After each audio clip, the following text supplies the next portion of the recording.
हरे कृष्णा। सबसे पहले आपको रमा एकादशी, जिसको रंभा एकादशी भी बोलते हैं, उसकी अनंत और अनंत शुभकामनाएं।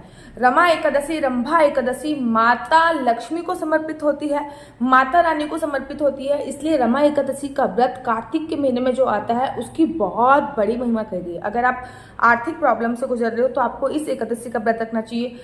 जॉब सेटल नहीं हो रही, मतलब संसार के जितने भी भौतिक सुख होते हैं उनकी प्राप्ति के लिए रमा एकादशी या फिर रंभा एकादशी जिसको बोला जाता है, क्योंकि माता लक्ष्मी का एक नाम रंभा भी है, उनका व्रत आपको जरूर रखना चाहिए। अब बड़ी सारी कंफ्यूजन है, दीदी हम 27 तारीख का व्रत रखें या 28 तारीख का व्रत रखें, इतनी सारी कंफ्यूजन है। तो मैं आपको पूरी कंफ्यूजन दूर करने वाली हूँ कि रमा एकादशी का व्रत 27 तारीख को है या 28 तारीख को है। आपको 27 तारीख का व्रत रखना चाहिए, 28 तारीख का व्रत रखना चाहिए। उससे पहले मैं आपको बता दूं कि एकादशी जो व्रत होता है ना, वो एक दिन का व्रत नहीं होता, वो त्रिदिवसीय व्रत की श्रेणी में आता है। मतलब 3 दिन का व्रत होता है। 10वीं तिथि से ही एकादशी व्रत के सभी नियम लागू हो जाते हैं, जैसे कि 10वीं तिथि पे बिना लहसुन प्याज वाला खाना खाना चाहिए, लहसुन प्याज का बिल्कुल भी उपयोग नहीं करना चाहिए, बिल्कुल भी काम वासना कीड़ा को अंजाम नहीं देना चाहिए। मसूर की दाल, वैसे भी कार्तिक के महीने में दाल खाने की मनाही होती है। मसूर की दाल हो गया, लहसुन हो गया, प्याज हो गई, मांस, मदिरा, इन सभी का सेवन 10वीं तिथि पे नहीं करना चाहिए। 10वीं तिथि पे संपूर्ण ब्रह्मचर्य का पालन करना चाहिए। किसी भी प्रकार की कोई काम वासना कीड़ा को अंजाम नहीं देना चाहिए। 10वीं तिथि पे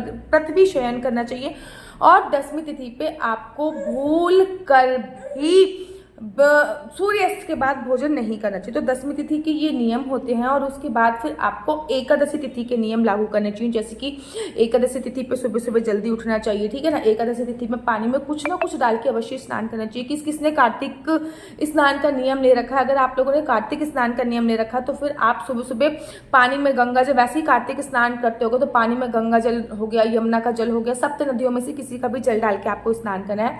अगर किसी का भी जल आपको नहीं मिलता है तो आप आंवले का रस डाल के स्नान कर सकते हैं या फिर नींबू या फिर दूध डाल के भी स्नान कर सकते हैं। एक बात विशेष तौर पे ध्यान देना है कि एकादशी के व्रत में संकल्प का बहुत विशेष महत्व होता है। स्नान करने के बाद पीले रंग के वस्त्र पहनिए, क्योंकि भगवान श्री हरि विष्णु को पीताम्बर धारी बोला जाता है, अर्थात उनको ना पीला रंग बहुत बहुत ज्यादा प्रिय है। तो पीले रंग के वस्त्र पहनिए। उसके बाद आप संकल्प लीजिए। संकल्प बहुत सिंपल विधि से लिया जाता है, कोई टफ विधि नहीं होती है, ना ही कोई संस्कृत के मंत्रों का उपयोग करना होता है। भगवान ना प्रेम की भाषा समझते हैं, तो आप उनको प्रेम से संकल्प लीजिए। देखो वैसे तो चावल से संकल्प लिया जाता है, लेकिन एकादशी के व्रत में हम लोग चावल का उपयोग नहीं कर सकते, इसलिए आप तिल ले सकते हो, आप लौंग ले सकते हो, सुपारी ले सकते हो, 1 या 2 का सिक्का ले सकते हो, थोड़ा सा पानी ले सकते हो, आपको हाथ में रखना है। उसके बाद बोला श्री विष्णु श्री विष्णु श्री विष्णु। मेरा नाम आशु चौहान है, मेरा गोत्र केमलक्ष है, मेरा निवास स्थान पुणे में है और मैं इस रमा एकादशी का व्रत पूरी श्रद्धा भाव से रख रही हूँ। ये एकादशी के व्रत के दौरान मैं संपूर्ण व्रत का पालन करूंगी। भगवान श्री हरि विष्णु मुझे इतना सामर्थ्य दें कि ये व्रत मैं संपूर्ण तरीके से पार कर पाऊँ। तो ये आप भगवान श्री हरि विष्णु के चरणों में चढ़ा दीजिए। उसके तत्पश्चात क्या करना है, देखो मैंने अपना नाम सरनेम जो बोला है वो मैंने जो अपना सरनेम बोला है वो बोला है शादी के बाद का सरनेम। शादी से पहले मैं परिहार थी, शादी के बाद मैं चौहान हुई। मैंने जो अपना गोत्र बोला है वो बोला है शादी के बाद का। तो इस कंफ्यूजन को दूर रखिए। शादी से मेरा गोत्र, शादी से पहले कौशल था, शादी के बाद मेरा गोत्र केमलक्ष हो गया। तो हमेशा शादी के बाद का ही बोलना है शादीशुदा महिलाओं को। अगर आप शादीशुदा नहीं हो, कुंवारी लड़की हो, तो आप शादी से पहले जो आपका था आप उसका उपयोग कर सकते हो, ठीक है ना। संकल्प लेने के बाद आपको कथा अवश्य पढ़नी होती है, जैसे कि रमा एकादशी की एक छोटी सी पुस्तक आती है एकादशी की, उसमें सबकी कथाएं होती हैं। तो आपको रमा एकादशी की कथा पढ़नी है। कथा के बाद आप तुलसी माता के पास आ जाइए, क्योंकि कार्तिक का पावन पवित्र महीना चला है। तुलसी पे दीप प्रज्वलित कीजिए, तुलसी माता की परिक्रमा कीजिए, जितनी ज्यादा परिक्रमा कर सकते हैं। एक आसन बिछाइए, तुलसी माता के पास बैठ जाइए। अब वहां पे बैठ के आपको मंत्रों का जाप करना है। देखो जो भी गुरु ने आपको मंत्र दिया है आप उन मंत्रों का जाप कर सकते हैं। अगर गुरु द्वारा आप दीक्षित नहीं है तो आप महामंत्र हरे कृष्ण कृष्ण कृष्ण हरे हरे, हरे राम राम राम हरे हरे का जाप कर सकते हैं। या तो फिर आप, मैं चमत्कारी मंत्र बोलती हूँ जो भी मंत्र बता रही हूँ, क्योंकि श्रीमद् भागवत महापुराण में 13 बार इस मंत्र का वर्णन दिया गया है। वो है ओम नमो भगवते वासुदेवाय। ये एक ऐसा मंत्र है जिसकी प्राप्ति से प्रहलाद को भगवान की प्राप्ति हुई, जिसकी प्राप्ति से ध्रुव को भगवान की प्राप्ति हुई, कयादु को प्रहलाद जैसे पुत्र की प्राप्ति हुई, नारद मुनि जो कि दासी पुत्र थे वो नारद मुनि बनकर प्रकट हुए। इसलिए ओम नमो भगवते वासुदेवाय बहुत चमत्कारी मंत्र है, आप उसका जाप कीजिए तुलसी से। उसके बाद पूरे दिन आपको देखो एकादशी वाले दिन में सोने की मनाही होती है। एकादशी वाले दिन किसी की निंदा चुगली करने पे आप अपने जो पुण्य कर्म होते हैं वो छीण कर देते हैं। कार्तिक का महीना चल रहा है, इसलिए इसमें जितनी ज्यादा हो सके कार्तिक की कथा पढ़िए, कार्तिक की पूजा पाठ कीजिए, ठीक है ना। तुलसी की पूजा पाठ कीजिए, पीपल के पेड़ की पूजा पाठ कीजिए। अगर आप पूरे महीने नहीं कर सकते तो रमा एकादशी से लेकर दिवाली तक के जो 5 दिन होते हैं ना, इसके ऊपर भी मैं वीडियो बनाऊंगी। वो भी बहुत चमत्कारी दिन होते हैं और बहुत ज्यादा फल देने वाले होते हैं, इसके ऊपर दूसरी वीडियो बनाएंगी। लेकिन एकादशी वाले दिन घर के मुख्य द्वार पर 2 दीपक अवश्य जलाइए शाम की पूजा के वक्त।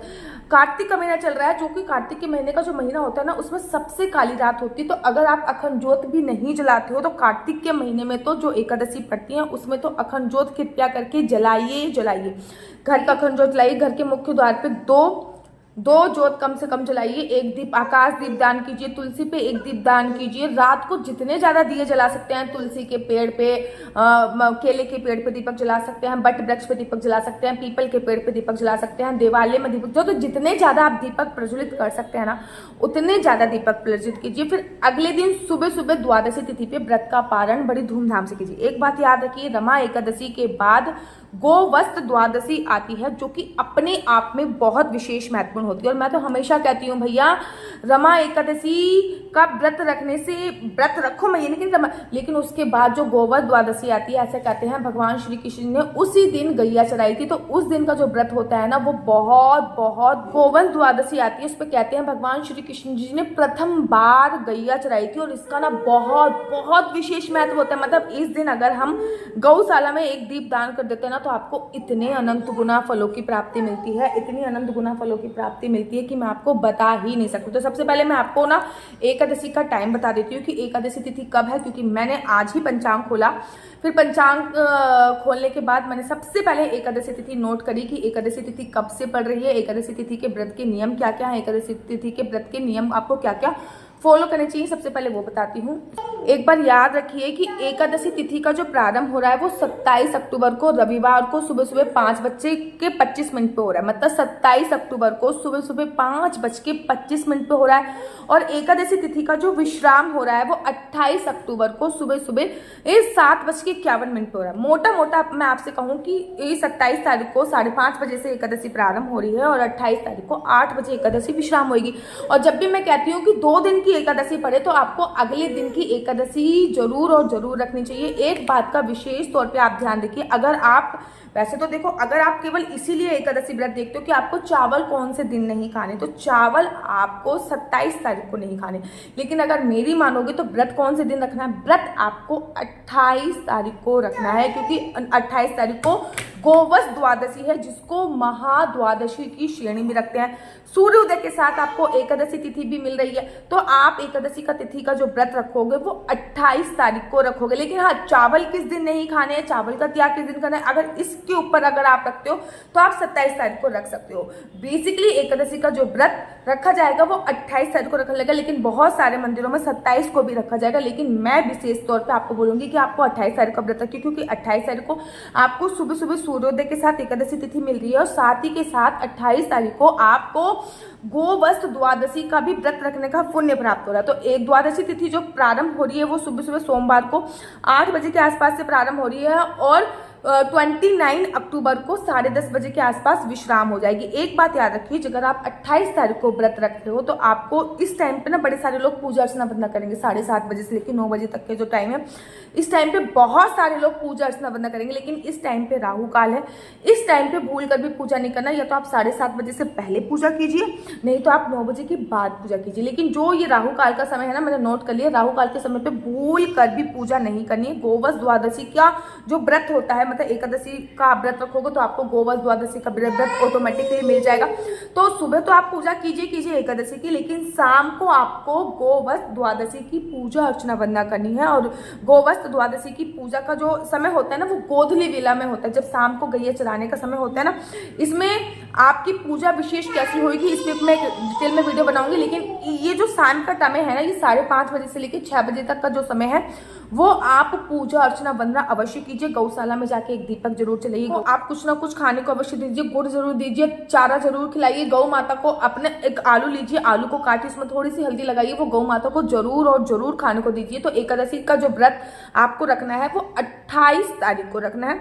दूसरी वीडियो में पूरी पूजा विधि बताऊंगी, क्योंकि गोवश द्वादशी की पूजा विधि और एकादशी की पूजा विधि बहुत बहुत बहुत ज्यादा इंपॉर्टेंट है। देखिए ये मेरा व्हाट्सएप नंबर है 4292202565। इस पे आप लोग अपनी कुंडली मुझसे दिखवा सकते हैं। याद रखिए कुंडली देखना बिल्कुल भी फ्री नहीं है। कुंडली देखने के थोड़े से चार्जेस हैं। आपकी संतान प्राप्ति का योग कब बन रहा है, अगर आपके हस्बैंड वाइफ में आपस में नहीं बनती है तो क्या रीजन है, कि आपके डिवोर्स के कितने परसेंट चांसेस है, आपकी शादी के कितने परसेंट चांसेस है, आपकी शादी आपकी लव मैरिज होगी या अरेंज मैरिज होगी, अरेंज मैरिज के कितने परसेंट चांसेस है, लव मैरिज के कितने परसेंट चांसेस है, आपका बच्चा जॉब करेगा या बिजनेस करेगा तो किस फील्ड में जाना चाहिए, जॉब करेगा तो किस फील्ड में जाना चाहिए, ये सभी जानकारी, लकी नंबर, लकी कलर, राजयोग है या नहीं है, आपको जॉब चेंज कब करनी है, जॉब कब लगेगी, सरकारी नौकरी का कितना योग है, विदेश जाने के कितने चांसेस, ये सभी जानकारी मैं आपको कुंडली के माध्यम से प्रोवाइड कराती हूँ।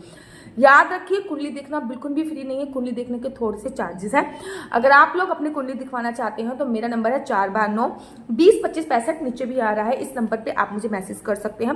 कुंडली देखना बिल्कुल भी फ्री नहीं है और इस नंबर पे किसी भी प्रकार से कोई क्वेश्चन आंसर पूछने के लिए मुझसे संपर्क मत कीजिएगा।